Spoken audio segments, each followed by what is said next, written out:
Hello, welcome to Pursuit of Sound, where every week I throw out a new creative trick for you to add to your palette.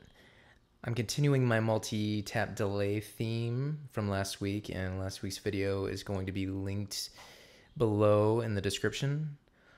I am focusing on using multi-tap delays for making drum rolls, and I have a macro audio effects rack here that I built. So I'm just going to let you listen to it first. I'll make some adjustments to the controls, and then I will explain how the controls work for you to be able to use multi-tap delays to make some interesting little drum rolls.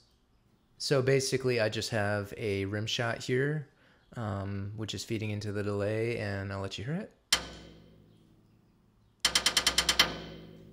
Okay, so you're hearing 8 different delay taps, and they're all playing right now at the same volume.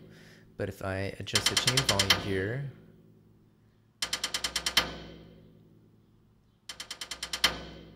you can hear it's getting progressively louder over time. Give it a little bit more gain here. And the more I bring this down to 0, the more dynamic it sounds. As in, the more quieter the first delay taps come, and the more louder the last ones are. So what I'm going to do now is I'm going to just adjust the offset here, and it's going to change all of these delay times, but it's going to change it for a different amount for each one. What it's going to do is it's just going to move the delay taps closer to each other.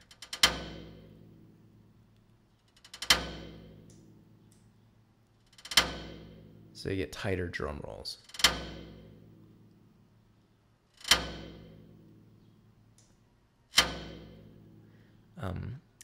Once I move it up to 64, all 8 delays are basically like right on top of each other.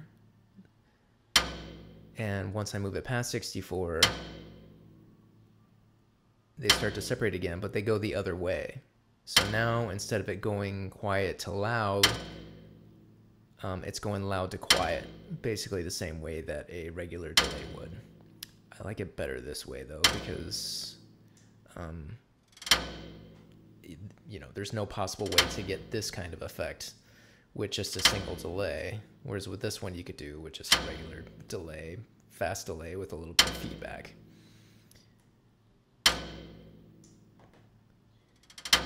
This control right here adjusts the delay time for all 8 delays for an equal amount. So right now it's set to 1 measure, 16 notes. I'll bring it to 1/2 note, or 8/16 notes. And you can hear it kind of reduces the spacing between the delay taps also. It's just the nature of the way the delay works. I can space it out, but not as much as I can if it's set to 16 notes. And I can tighten it up.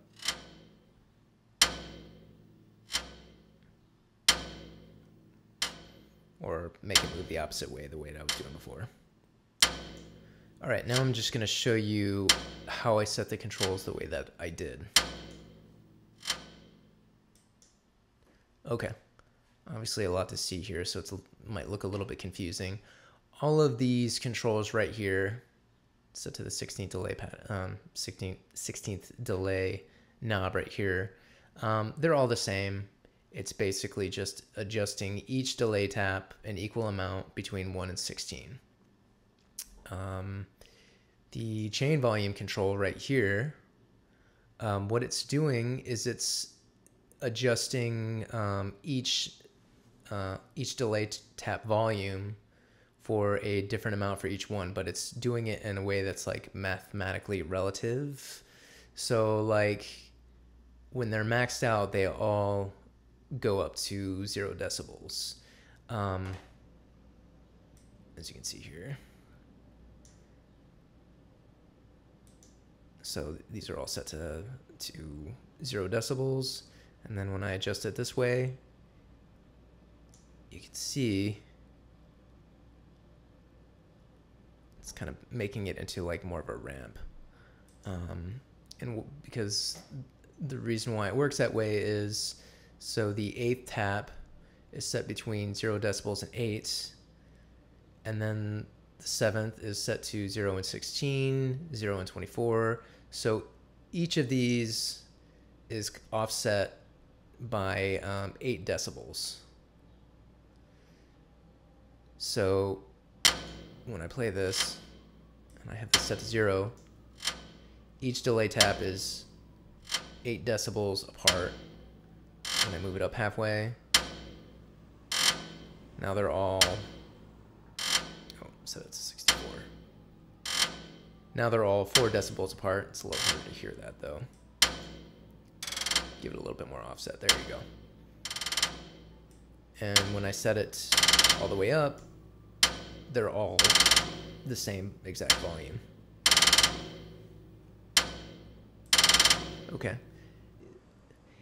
All right, now let me explain the offset. The reason why when I adjust the offsets, they all move in equal amount apart from each other is because of the way that I kind of set it up mathematically here. So when I adjust tap number 7, when it's all the way up, it's at 4%. When it's all the way down, it's at negative 4%. And if you notice, each of these is 4%. Each of these is 4% apart. So that allows them to be able to move farther apart from each other, but still follow the same rhythm. So as you can hear, the spacing between the notes is equal. And as I tighten it up,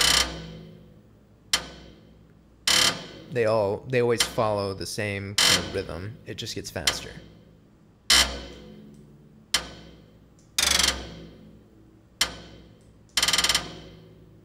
All right, that is basically it as far as how this works.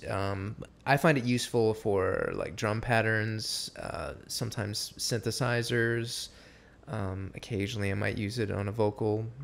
The nice thing about macros is the fact that you only need to build them once, and then you can just save it and you get a tool that you can use whenever you need it. I hope you found that useful. I think next week I'm going to move into distortions rather than delays.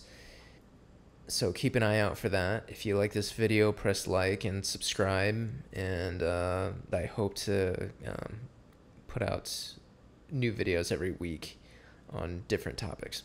All right, take care.